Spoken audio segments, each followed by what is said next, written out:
Hello, welcome to Teaching Tips, and this is episode 9, and today we're going to be looking at 10 ways to teach vocabulary. Now, thank you to everyone who came along and watched the previous episode on the phonemic chart. It was great. Thanks for all the comments and the feedback. I'm glad you found it helpful, and I'm hoping that you'll find this video useful as well, particularly for the teaching of vocabulary in the classroom. Now, for me, these are 10 ideas which I tend to use quite often in class, and I'm hoping that you can use it as well in your classroom. Okay, so 10 ways, and please let me know which method, which idea you prefer in the comments below, and it will be great to hear a bit more about your own ideas and what sort of things that you incorporate for the teaching of vocabulary.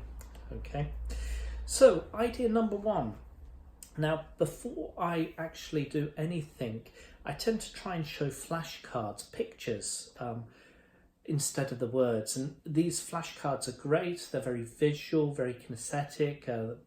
Students, even older students as well as younger students, they can visualize what item you're teaching. And it's particularly useful for, describing weather, or describing different types of food or sports, or any particular types of nouns or adjectives as well. So they're very useful. And with the flashcards, you can show them up, you can drill the pronunciation, and then once the students have recognized the pronunciation of the particular word, then you can start to show the word afterwards. And I was always taught, particularly for learning a language, is to try and show what the word is later, a bit further, nearer towards the end of the introduction of the vocabulary, so that students are aware, with their receptive skills, what the word is and how it's pronounced, and then a bit later on they'll learn how to spell it, and that's particularly useful.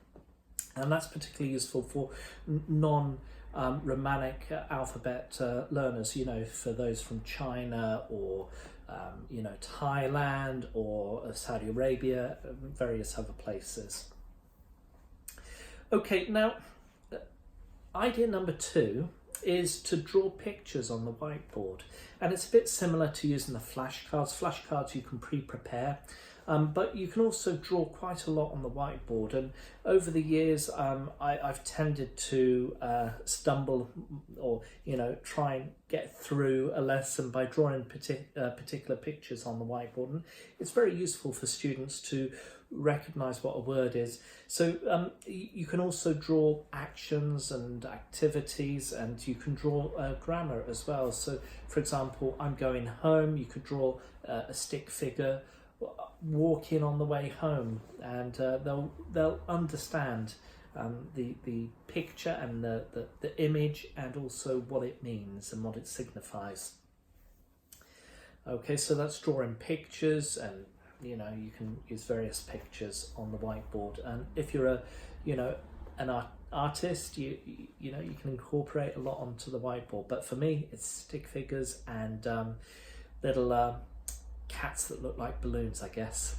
Okay, the third idea that I've got is to use word families. And when you're introducing vocabulary, and you've got the key vocabulary for a particular lesson, and you've got all these different types of words and they have to fill it in the gap, that's great, that's good. But a good skill for students is to understand what the particular word is, whether it's a noun, a verb, or an adjective.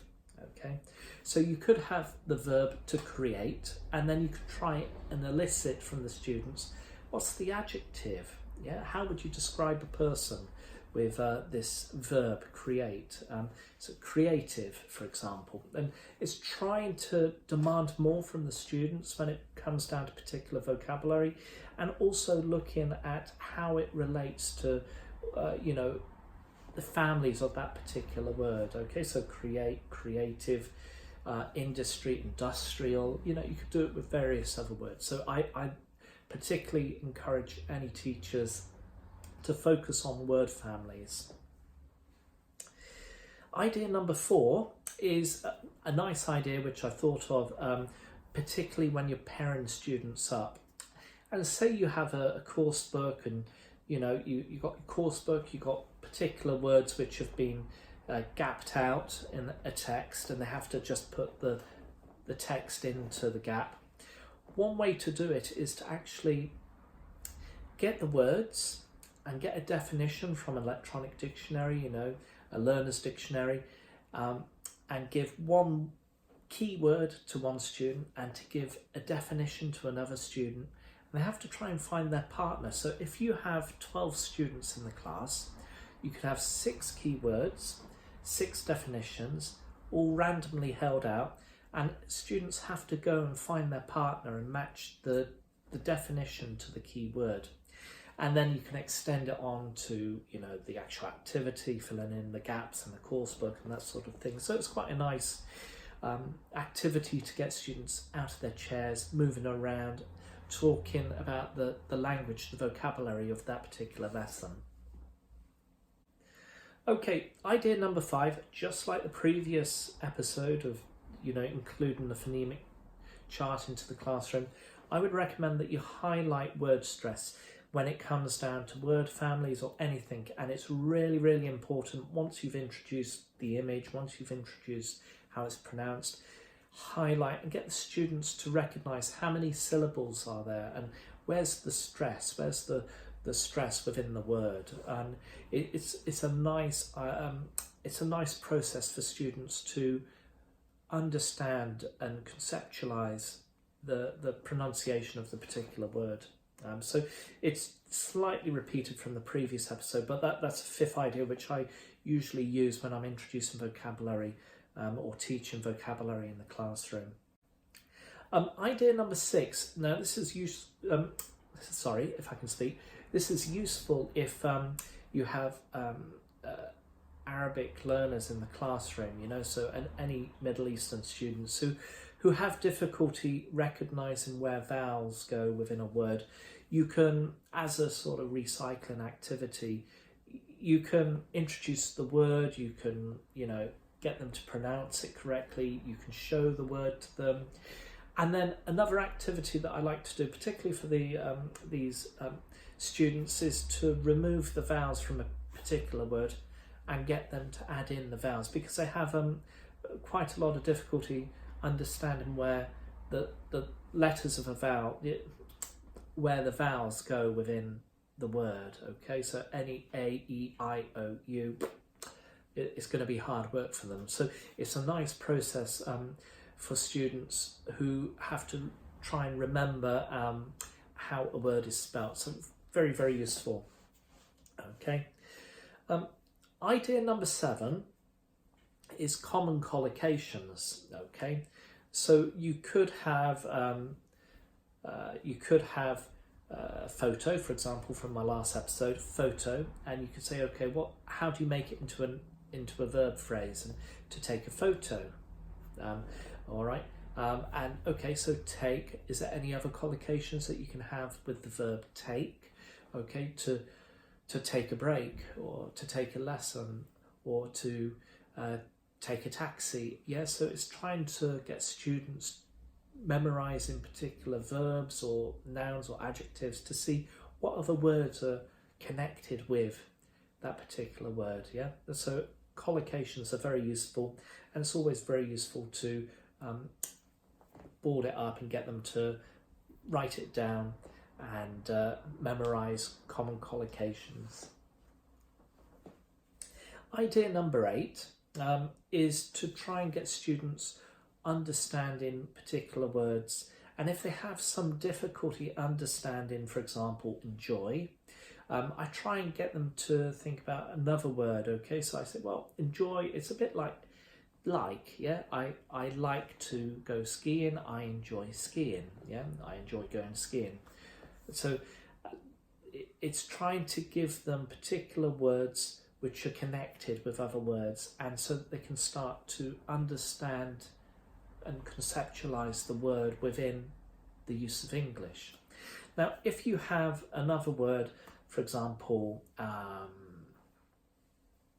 excited, and they don't know the word excited, you could say, okay, the opposite word is boring. And if they don't understand opposite, you could say, okay, so hot, cold, like, don't like.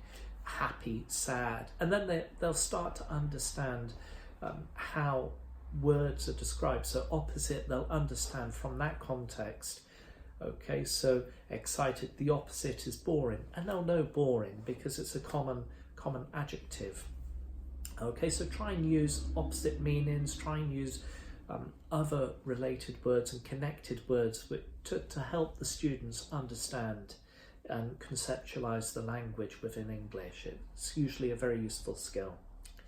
Okay, but that's mainly for describing the language. Idea number 9, we're almost there.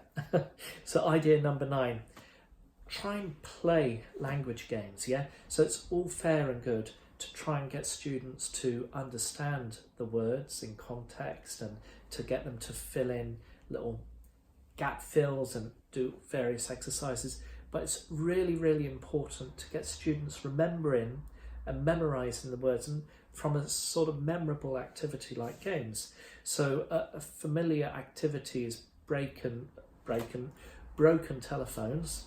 Okay, and for those in Europe, you'll know what broken telephones are. It's where you start at the back, you whisper a word, or you show a word to 2 partners. You know, you could get them into 2 groups.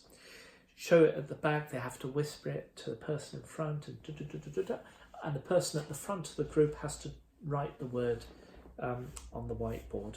Okay, so that's broken telephones. Another name, another non-PC name for the game is Chinese whispers. Okay, but please don't call it Chinese whispers to Chinese students. You could play hangman. You could play swap the word. So if you have flashcards with all the words up on the whiteboard, the students can, you know, run up to the board, you call out a word, you know, like dog, and they have to hit the word or the picture that corresponds to that. Okay. You could play Kim's game, so you could have 12 words up on the whiteboard, you get the students to close their eyes, you wipe a word off the board, they have to try and remember what the word that you wiped off was. Anyway, so those are my 10 tips for teaching vocabulary, or 10 ways to teach vocab in the classroom. I hope you enjoyed it. And I hope you've picked up some nice ideas that you could use in your classroom. Please let me know how you teach vocabulary in the classroom and what you think is probably best for your students, because within my context and my environment of teaching, these ideas tend to work best for me, but they might not work best for you. But it'd be nice to know what you think. So leave a comment in the section below.